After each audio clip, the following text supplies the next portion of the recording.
It's Saturday morning. It's 9 o'clock. That could only mean one thing. It's time for the Monster Magic Saturday show. Let's do this. Wake up, it's a beautiful morning. Feel the sun shining for your eyes.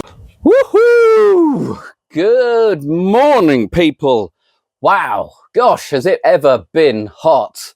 I'll tell you, even on this boat that normally has an icy cold chill running straight through it, it has been scorching, which is great because I have got some really hot magic to show you. Yes, lots of great new stuff has come in, and let's start, shall we? Let's go straight into it with Nothing in Transit 2.0. Dave Forrest had a bit of a sabbatical from the world of magic, and he first released a trick called Nothing in Transit. It wasn't called 1.0, and the original was about 15 years ago, I believe, and this is a new and improved version. It's slightly easier, I would say, and there's less of a worry. There was a slight niggle with the original one where you had to be careful, and he's removed that. Assuming you don't know Nothing in Transit 1, the effect is that you have a participant select a card, as it were, and then you bring out your portable hole, your Acme portable hole. The premise that Dave suggests is one of the whole Roadrunner Coyote with the Acme portable hole that he used to put on mountains and things, and the train would go through and all of that stuff. But that's just his suggestion. You can suggest anything else as long as they're aware that it's a hole. And what happens is you place the portable hole on their selected card, and the hole transfers from the portable hole card into the selection. And then you make the hole sort of slightly move around a bit and then pull off the selection and back on to the portable hole card. It is really clean. It's a very well understood plot. And what is nice is that at the end of it, you both cards, the portable hole card and their selection, can be examined. And it is also very easy to get into. Let me show you what you get, because that will probably explain exactly how you get into it. So you get the portable hole cards and the gimmicks and this envelope, which is quite important, actually. You also get the portable hole sticker to put on the portable hole cards. He hasn't put the portable hole on the cards in case you want to call it something else, but he does stress that it's important to have something on the card. It shouldn't just be a blank card with a hole in it, because throughout the routine you'll want some sort of terms of reference that is the card and it's that way up, and to, you know, just to sort of make sure it's clear. The clarity of the fact really sort of does need something on the card, rather than just be a blank card with a hole on it. And what is nice about this envelope is this is how he brings it out. So when you're doing the trick and when you want to get into it, you can actually have your deck in play. You could be using the deck already. You could have done other card tricks with the deck. You then just need to have the card selected that matches your gimmick, and then you bring out the portable hole in this envelope. And as long as you put this envelope on top of the deck of cards, as it were, you've sort of loaded and you're straight into it, and you don't need to carry around a special deck or anything else like that. And this envelope has got a piece of card in it that, as Dave points out, means that it keeps it very sturdy, very firm. The elastic band won't crush it. It keeps everything together and keeps everything in good condition. So this can be in your pocket, quite nice, quite safe. And whenever you want to do the trick, you've just got to bring out the portable hole and have your card in the right position for it to be selected. It's a really, really nice routine. It's not hard to do. It's visually very eye-popping. I love the whole portable hole plot. It's one that's been visited a lot by people like Gary Jones, and obviously Michael Chatelaine has done loads of moving holes. And it's just the physicality of it. And when someone's had their card selected and they've pulled it out of the deck, and then suddenly it's got a hole in it, and then suddenly it doesn't have a hole in it, that transference really does mess about with their minds. And you do, you know, for what the skill level, which is really, very low, and actually the gimmicks really help as well. Just takes a little bit of practice, and the gimmick and the setup and everything else really helps. So there's no sort of awkward get readies or anything like that. You simply just have to know how to get the right card selected. The instructions are super clear. The gimmick is really well made. It works perfectly, and like I say, in the original version there was this sort of slight bit we had to be careful. Now you can be really free when you're showing that hole's moving through the card, and you can pull the card off either slowly or quickly. Pull the hole back off the card onto the portable hole either quickly or slowly, and get as much play out of it as possible and really sell the illusion. It's $33.99. It's a great little trick that you can just carry around and add to your deck at any time. That is Nothing in Transit 2.0.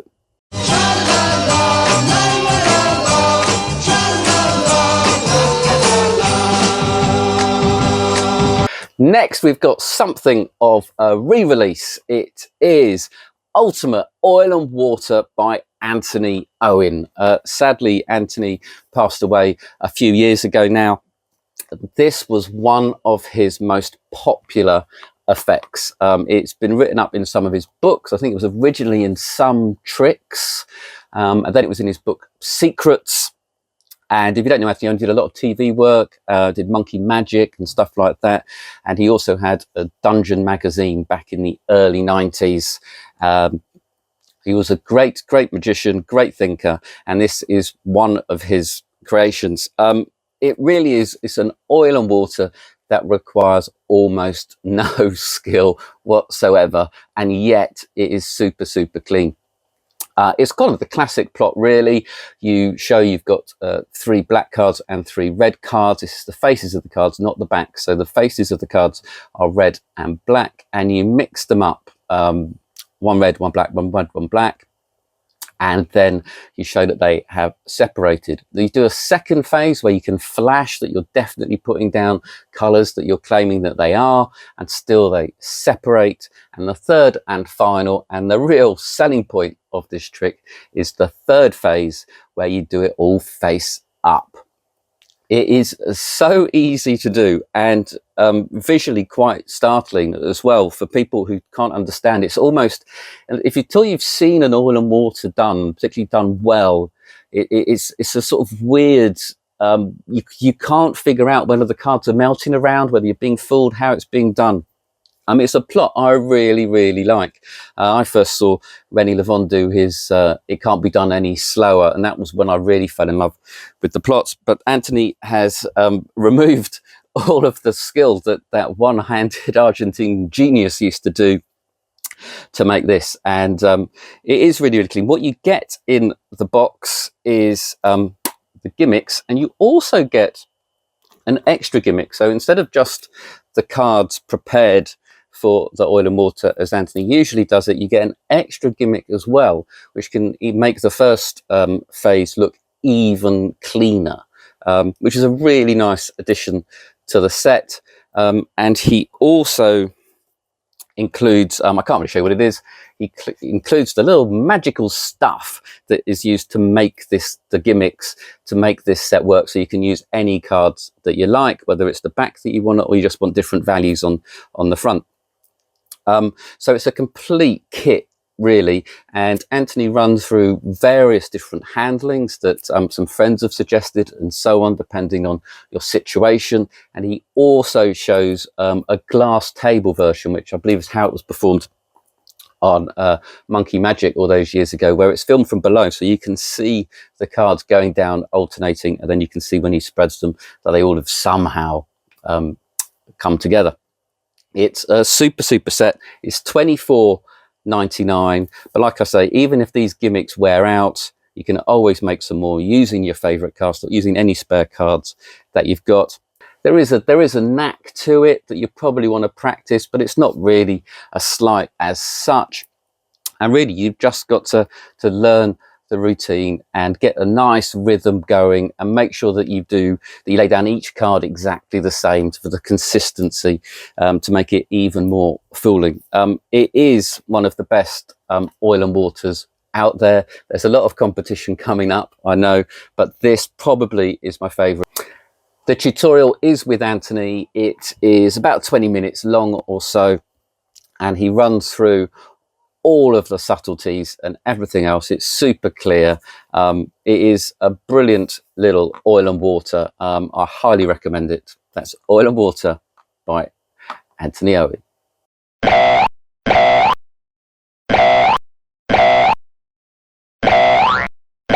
And next up, we have one more box by George Luquez. Sorry, my Argentinian's a little rusty. This I really, really like. It's right up my alley. What it is you have a card selected, and it can be signed and then lost in the deck. And then you show the card box and you get the participant, or you can do it yourself. It's up to you. The participant can pull out what's ever in the card box, and it's another box, and then it's another box, and then it's another box, and then it's another box, and then it's another box. And then eventually their card is found in this little tiny box. I think it's like the 6th box down. So it's sort of a nest in boxes routine for your walk around card magic. I find it really, really funny. I love a little bit like Nest of Wallets by Nick Einhorn. There's something quite comical going, oh, it's another wallet. And the impossibility just sort of seems to increase, and it creates a humor as well.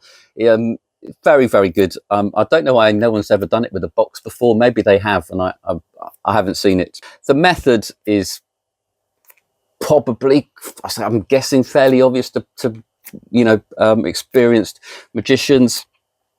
Skill wise, you're just going to have to, the card is a complete free selection, so you don't have to worry about that. All you need to do is to control that card, and you also need to do something called the Mercury card fold, because obviously it's going to be a folded card in that last box. I recommend John Allen's Perfect Score to help you with that, but Gustavo also points out there's a lot of misdirection. There's very little heat. Depending on when you decide to do the fold, you can either do it almost immediately, which is probably the worst time, but still there's misdirection, or you can do it whilst the participant is pulling out of the boxes, in which case no one's looking at you. They're just having a little bit of a giggle as he's pulling out different boxes. So it is easy to do, provided you've got those elementary skills. Prop wise, you might be surprised to see that you get deck of cards. Now, this isn't a sort of genuine. I guess the first box could be if you wanted it to, but the subsequent boxes obviously aren't genuine card boxes because they're smaller, and you just keep taking them out. And they are well made. They're quite sturdy. They are strong. They've just got a slightly different texture to and a slightly different finish to a standard bicycle box that you'd expect. But they're printed really well, really clear. And obviously, because everyone knows they're not genuine card boxes anyway. But and they will, because of how they all stack into one another. Actually, it's quite a strong thing to carry around in your pocket. So they won't get crushed because they are actually pretty sturdy when they're all nested as such. Ooh. That's quite firm, almost like if you had a deck of cards. But you can always buy one of those protectors or whatever, just to make sure that this top box remains in really good condition. Or you can just swap it out for another card box. You also get a little card box that is ungimmicked that you can make up. So if you're doing it for friends and family and so on, as they're unfolding their card to reveal their signature and everyone's gasping in amazement, you can switch it for a proper box like that. It's a nice little trick. I do really like it. It does appeal to me. It is it's just fun, quirky, humorous, and actually as long as you've put this card box down on the table, you can do it at any time throughout the card set. It is an ordinary deck of cards. If you're going to have the card freely selected and you're going to use perfect score, then as George does, is just score the entire deck. There's no problem with that. The card can still be handled, the card can still be signed, and the spectator, your participant, will be none the wiser, and then you can have it all freely selected. Yep. Card control wise, it's up to you. Built-in misdirection means that slight that is often scary, often feels it's got a big movement, can be done on an offbeat when there's no heat on you at all. And if you do it as late as possible, if you do it whilst the boxes are being pulled out, you're holding out for a lot shorter of space of time. I think it's a lot of fun. It is $36.99. And now we have Steve Thompson's Appearing Glass. I almost said Vanishing Glass. Appearing Glass. This came out a while ago, sold out. It's now back and available again. Let me see if I can get into the box to show it to you. So you won't be surprised to learn that you get a glass and you get a bag. Now this bag took me a while to find. It's actually sort of hidden within the lid of the box. And this is it really. And this glass is some sort of polycarbonate. It's the ideal size to use. The effect is quite simply that you show an empty bag. This bag comes out folded from your jacket, as it were, so it looks thin, it's clear that it's empty, and then with a snap of your fingers you can produce a glass of water or a drink of whatever you like.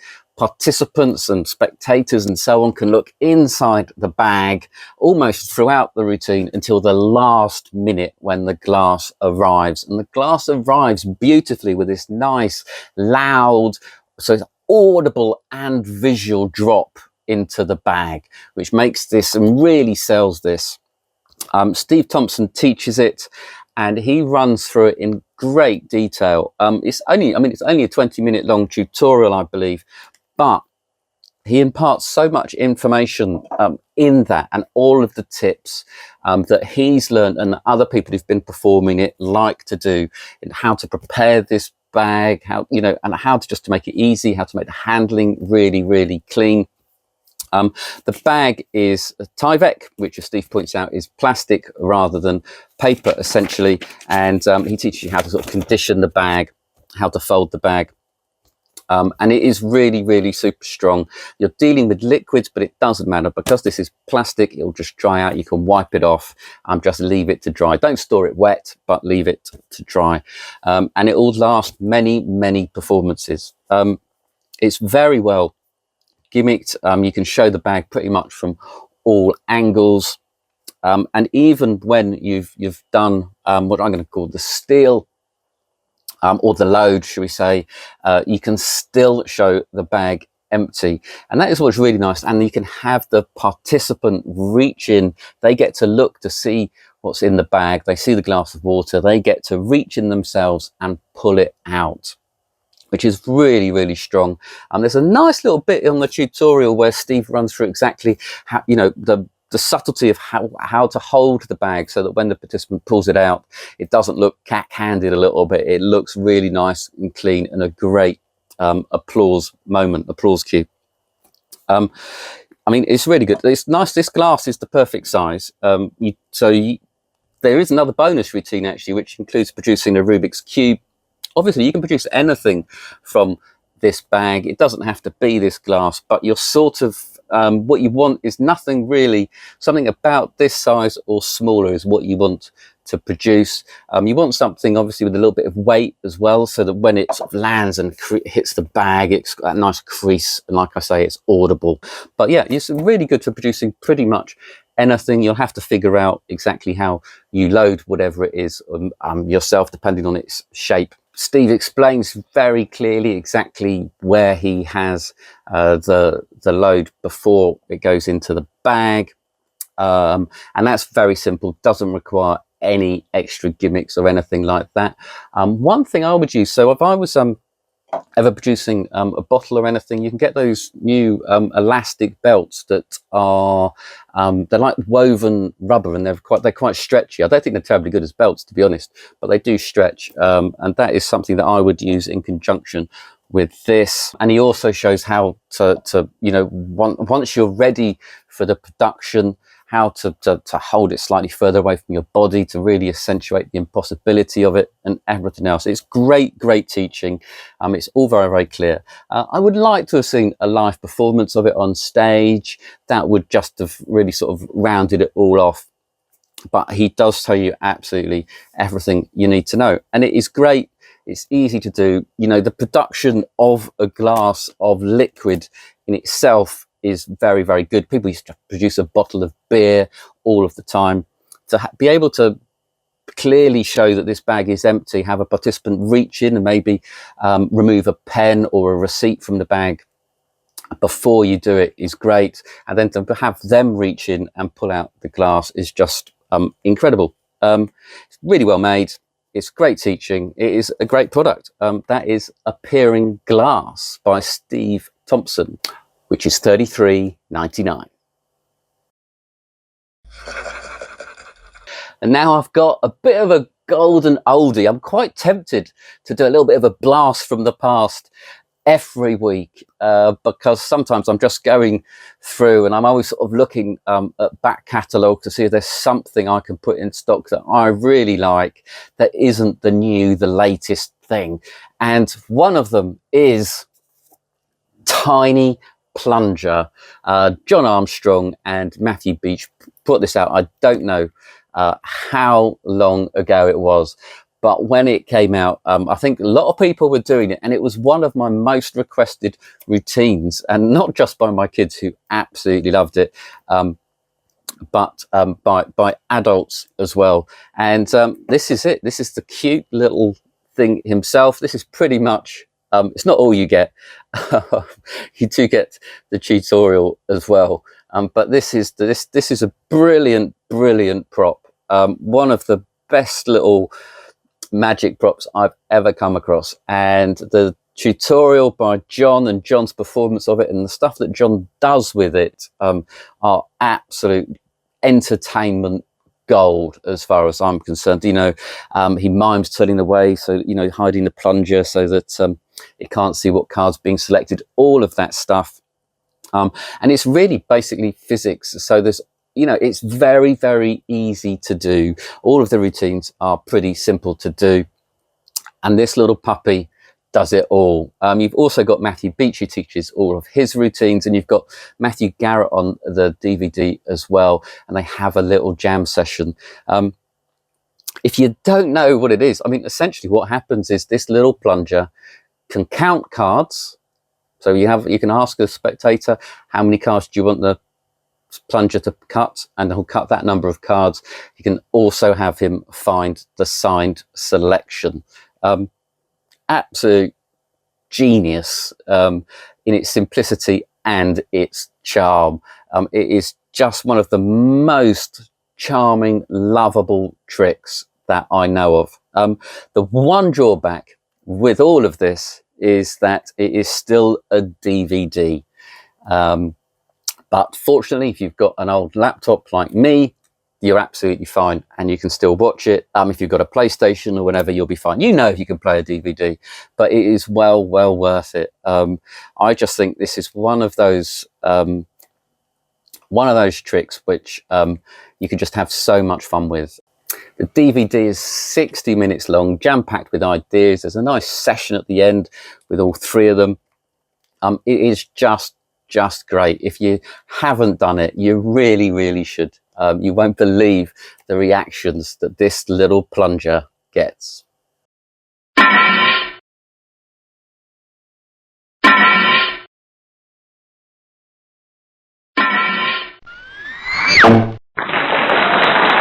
And finally, I have the Books of Wonder in stock. They now come. You might be wondering why I'm just holding volume 1, because criminally, I'm going to admit it now, I only have volume 1. Back when I was starting in magic, I was a poor student, and you used to sell the volumes separately, and I could only afford volume 1, and I've never got round to buying volume 2. It now comes as a set. Both volumes come together, and they are beautiful books, beautifully illustrated, but there's so much in here. This is just, one of the best things about Tommy Wonder was his thinking. He would go to extremes. If you've never seen Tommy Wonder perform, you really should. He has some DVDs out on L&L, which I'm sure are downloads now, or just catch the performances of what he does. He went to that nth degree to create an effect, and the times when I'd watch his explanations, you have an audience literally laughing, going, I can't believe that is how he's done it. Incredible amount of work, but matched with that is the amount of thought he puts in to his performances and how a routine is structured and how it all works. And there is a lot of theory, a lot of essays in here, as well as the tricks. Plenty of tricks. If you look at the type, there's no wasted space. There's good illustrations in all of the books. And there are essays on confidence, on eye contact, on misdirection, anything that can help you be a better magician, essentially, whether it's about the performance or about your attitude. It's just terrific. His card in ring box is legendary. That's here in volume 1. Coins across and so on. Really good books, and just super exciting to read. And I'm going to have to reread it because it's many moons ago, and I'm also going to have to somehow track down someone who wants to part with volume 2.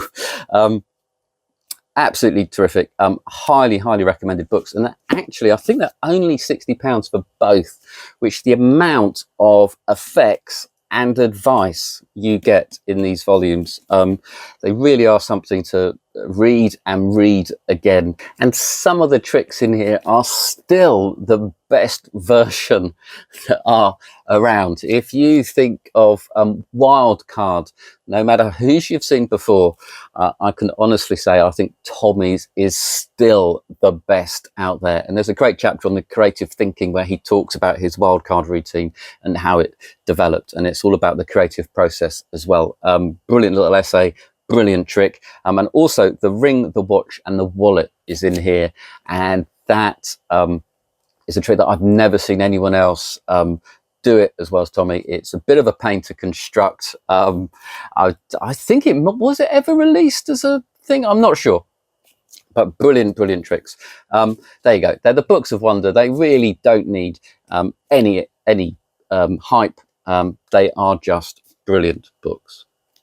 I really hope you've enjoyed the show. If this is the first time you've watched the show, please do subscribe, please do like it, share it, let as many people know about this show as possible. You can always go back and watch some of the old ones, and I do read every comment. I try and reply to every comment, and I watch those numbers, I watch the views with a passion, believe me. And I hope you have a lovely week until next Saturday. Please go out there and perform and play and enjoy the best hobby in the world.